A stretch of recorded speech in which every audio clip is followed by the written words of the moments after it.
Good morning बच्चों, हमने last class में एक्सरसाइज 6A खत्म कर लिया था। अब नेक्स्ट टॉपिक की तरफ बढ़ते हैं। नेक्स्ट टॉपिक है terms of an algebraic expressions को कैसे आइडेंटिफाई करना। इधर दिया है definition. In algebraic expressions the terms are connected together with operations of addition और सब्ट्रैक्शन। तो देखते हैं इसका मीनिंग क्या है। यहाँ क्वेश्चन जो ट्राई दिस है, यहाँ मैंने क्वेश्चंस लिख लिया है। इन्होंने कहा है right the number of terms in each of the following expression, मतलब कितने टर्म्स हैं अलजेब्रिक एक्सप्रेशन में, कितने भी टर्म्स हो सकते हैं बच्चों। ठीक है, फर्स्ट क्वेश्चन है 5b। अब 5b का मतलब है 5 इंटू बी। क्या ये प्लस और माइनस से कनेक्टेड है? नहीं, सिर्फ 5 इंटू बी है, तो इसका मतलब ये एक ही टर्म है। ठीक है, एंड क्योंकि इधर कोई प्लस और माइनस नहीं है, इधर लिखा था it should be connected by addition और सब्ट्रैक्शन। सो यहाँ कोई प्लस और माइनस नहीं है, तो सिर्फ ये एक ही टर्म है। लेकिन यहाँ देखिए, ये प्लस से कनेक्टेड है दो अलजेब्रिक एक्सप्रेशंस है। प्लस के पहले 8p एक टर्म है और प्लस के बाद एक टर्म है 3q, तो ये कनेक्टेड है एडिशन से। सो कितने टर्म्स हुए? 2 टर्म्स। अब इस सम में इस अलजेब्रिक एक्सप्रेशन को देखिए, यहाँ 2 प्लस है। प्लस के पहले a स्क्वायर ये एक टर्म है, प्लस के बाद 5a ये एक टर्म है, और प्लस के बाद 4 ये एक कांस्टेंट, ये भी एक टर्म है। नंबर भी एक टर्म हो सकता है। तो यहाँ कितने टर्म्स हो गए बच्चों? 1, 2 एंड 3 टर्म्स हो गए। नेक्स्ट है 3x माइनस 4y। अब it is this algebraic expression is connected by subtraction. तो माइनस के पहले क्या टर्म है? 3x, माइनस के बाद क्या टर्म है? 4y, तो माइनस 4y भी एक टर्म है। यहाँ अब तक मैंने प्लस साइन नहीं लगाया क्योंकि प्लस दिखाने की जरूरत नहीं है, लेकिन माइनस हो तो जरूर दिखाना है। तो ये कितने टर्म्स हो गए बच्चों? 2 terms. 7a plus 3b, plus के आगे 7a एक टर्म है, प्लस के बाद 3b एक टर्म है, तो टोटली 2 टर्म्स हो गए।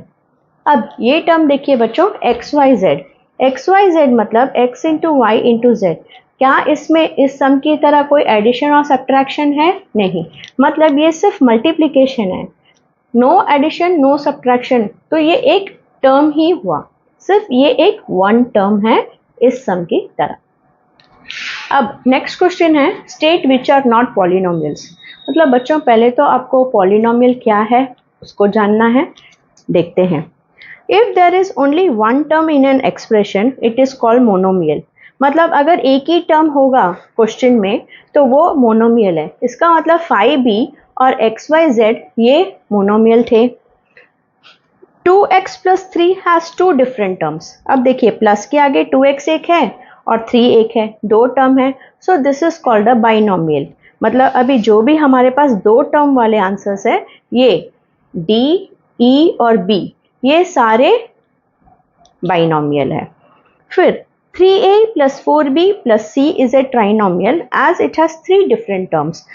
3a एक टर्म, 4b एक टर्म और c एक टर्म, तो 3 टर्म है, तो इसे ट्राइनोमियल कहते हैं। जैसे ये हमारा c सम, ये है ट्राइनोमियल।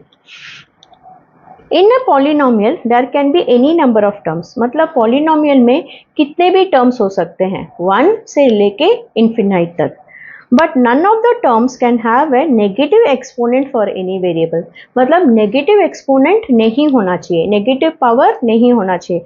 जैसे इस समय देखिए, यहाँ 3x है, तो x टू द पावर 1 हुआ, तो जब हम x टू द पावर 1 को ऊपर लेके जाएंगे तो ये बन गया x टू द पावर -1। तो क्या ये पॉलिनोमियल है?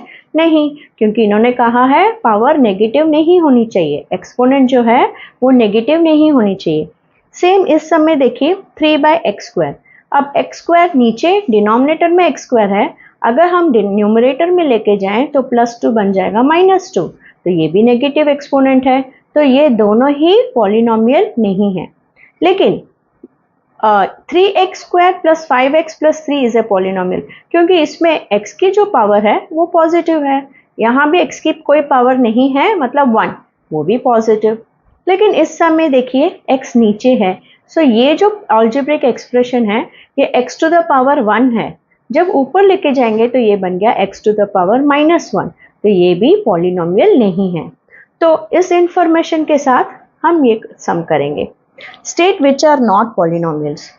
तो देखिए बच्चों, फर्स्ट क्वेश्चन में x एक वेरिएबल है, वेरिएबल मतलब अल्फाबेट्स, y भी एक वेरिएबल है और इन दोनों का पावर पॉजिटिव है, तो yes it is a polynomial.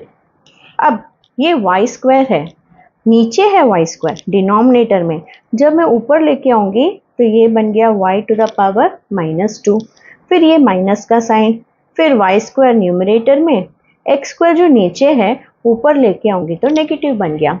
तो क्या ये पॉलिनोमियल है? नहीं। सो b is not a polynomial, b is not a polynomial. और एक इजी तरीका है बच्चों देखने का कि अगर डिनोमिनेटर में कोई वेरिएबल है तो इसे ऊपर लेके जाकर फिर नेगेटिव बनाकर समझने से अच्छा है हम ऐसे भी समझ सकते हैं, अगर डिनोमिनेटर में कोई वेरिएबल है तो वो पॉलिनोमियल नहीं है। ठीक है, डिनोमिनेटर में अगर कोई पावर है या वेरिएबल है तो वो पॉलिनोमियल नहीं है, क्योंकि हम जब ऊपर लेके जाएंगे तो वो नेगेटिव जो बन जाता है। अब इधर देखिए, ये जो वेरिएबल है इसके साथ कोई नंबर नहीं, मतलब ये सब 1 है और सब पॉजिटिव है, so yes it is a polynomial. ax minus by to the power -3। अब देखिए बच्चों, ये y के साथ क्या लगा हुआ है? Negative, so it is not a polynomial.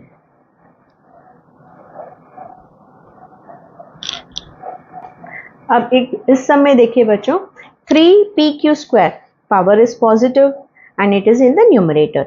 4xy power numerator में है और कोई नंबर नहीं, मतलब 1, it is positive. 2zy numerator में है and power is positive, it is a polynomial. x to the power -2, y to the power -2, so they are carrying negative exponent, so not a polynomial. अब इस question में क्या कहा था? State which are not polynomials. बताइए इसमें polynomials क्या नहीं है? तो हम लिखेंगे b, d and f are not polynomials. अब बच्चों एक्सरसाइज 6b की तरफ चलते हैं।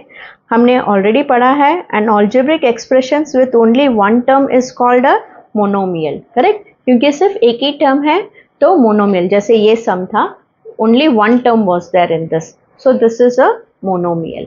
ठीक है, a binomial algebraic expression has dash terms, मतलब उसके पास कितने टर्म्स होते हैं बाइनोमियल एक्सप्रेशन में? देखिए ये 2 टर्म्स है ना, ये बाइनोमियल कहा था मैंने, इसमें कितने टर्म्स है?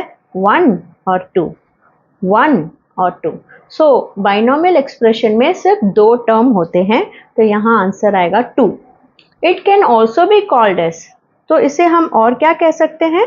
बाइनोमियल कह सकते हैं। And algebraic expressions with 3 terms, अब ये 3 टर्म वाला एक्सप्रेशन को क्या कहेंगे हम? ट्राइनोमियल। सो यहाँ है trinomial. And algebraic expressions with more than 3 terms is called है, मतलब बहुत सारे एक्सप्रेशंस हो, जैसे टर्म्स हो, जैसे 5 टर्म हो गए, 6 टर्म हो गए, तो उसे क्या कहेंगे हम? Polynomial. All monomials, binomials, trinomials and polynomials are called by the name, मतलब हम इन्हें क्या कहेंगे? इन्हें सब हम अलजेब्रिक एक्सप्रेशंस कहेंगे। तो ये आपका आंसर होगा। बस इतना ही बच्चों इस क्लास में। नेक्स्ट क्लास में 2, 3, 4 देख लेंगे।